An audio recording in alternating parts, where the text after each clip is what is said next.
सबके सामने श्री पांचल की कुछ विशेष खबरों को लेकर। विधायक विश्वनाथ पारियाल ने दिया बड़ा बयान, कहा तृणमूल पर उंगली उठाने से पहले कोयला कारोबारियों को शामिल करने वाली भाजपा अपने अंदर झांक कर देखे। जी हां, विधायक विश्वनाथ पारियाल ने कहा कि विकास कार्यों के कारण एक बार फिर बनेगी तृणमूल की सरकार। सोमवार को बंगोधनी कार्यक्रम के तहत गांधी मोड़ से सिटी सेंटर तक तृणमूल की विशाल रैली निकाली गई।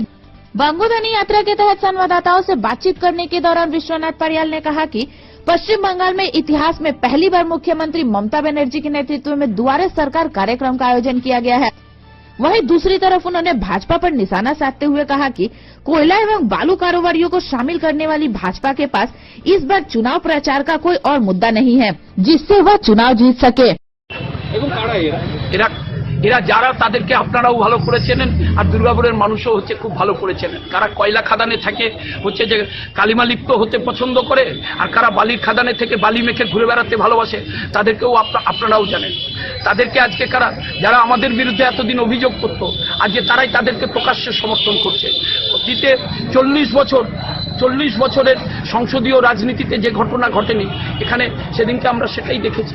তো সুতরাং কারা এদেরকে সমর্থন করছে, কারা প্রত্যক্ষ পরোক্ষভাবে আছে, কারা প্রকাশ্যে আছে সেটা তো দিনের আলোর মতন আপনাদের কাছে পরিষ্কার হয়ে গেছে।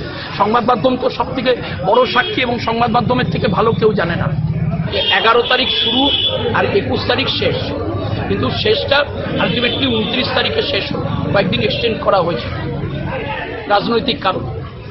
তো এই যে 11 তারিখ থেকে শুরু হয়েছিল, মাঝখানে যে 11 থেকে 21 বিগত 10 বছর আমাদের সরকার পশ্চিমবাংলার খেটে খাওয়া মানুষের স্বার্থে, গ্রামীণ এবং প্রান্তিক মানুষের স্বার্থে কি কি কাজ করেছেন, কি কি উন্নয়ন করেছেন, বাংলার বিকাশ করেছেন, সেটাকে একটা রিপোর্ট কার্ড হিসাবে তিনি প্রত্যেকটি মানুষের ঘরে ঘরে পৌঁছে দিতে চেয়েছেন।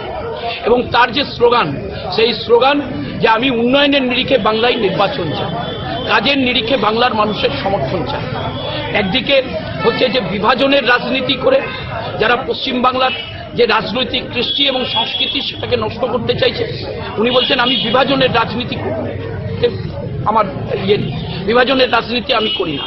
উনি ঐক্য এবং সম্প্রীতির পক্ষে। যে কথা রামকৃষ্ণদেব বলেছিলেন, যে কথা স্বামী বিবেকানন্দ বলেছিলেন, যে ইউনিভার্সাল অ্যাকসেপ্টেন্স, অর্থাৎ সব ধর্মকে গ্রহণ করার নামই হচ্ছে আমাদের ধর্ম।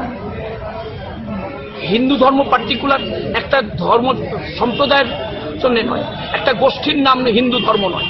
হিন্দু গোটা বিশ্বের মানুষই হচ্ছে হিন্দু। তো সেই ধর্মের যারা ভুল ব্যাখ্যা করছে সেই তাদের বিরুদ্ধে আগামী 2021 সালে লড়াই। তো তিনি কি কাজ করেছেন সেই কাজের একটা রিপোর্ট কার্ড তিনি পেশ করেছেন, খতিয়ান স্বরূপ তুলে ধরেছেন, সেটা প্রত্যেকটা মানুষের বাড়িতে বাড়িতে পৌঁছে দিচ্ছে। সেই বঙ্গধ্বনি যাত্রার আজকে সমাপ্তি অনুষ্ঠান, আজকে বিধানসভা ভিত্তিক আমাদের যে এখানে শেষ করলাম। আজকে কেন্দ্রীয় সরকারের বিভিন্ন নেগেটিভ দিক এবং আমাদের সরকার যে সমস্ত সদর্থক কাজকর্ম করেছেন সেটাকে তুলে ধরার চেষ্টা করেছি।